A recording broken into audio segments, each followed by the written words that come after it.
अस्सलामुअलैकुम। डिस्कवर इल्म के दिलचस्प और मालूमाती सवालात जवाबात की सीरीज में खुश आमदीद। सवाल नंबर 1, उस चीज़ का नाम बताइए जो पैदा होते ही उड़ने लगता है।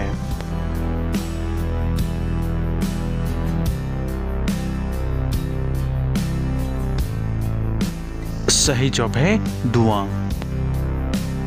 सवाल नंबर 2, वो कौन सी चीज़ है जो हवा से भी हल्की है लेकिन लाखों लोग भी उसे उठा नहीं सकते।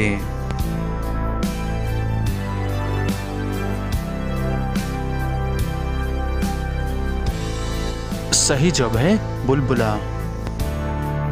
सवाल नंबर 3, बारिश के पानी में कौन सा विटामिन पाया जाता है।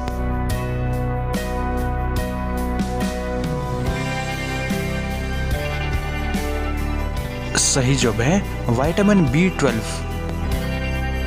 सवाल नंबर 4, वो कौन सी चीज है जिसके फटने पर आवाज नहीं आती।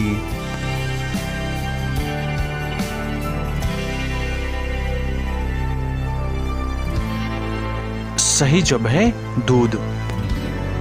सवाल नंबर 5, वो कौन सी चीज है जिसे हम सब खाते हैं लेकिन कभी देख नहीं सकते।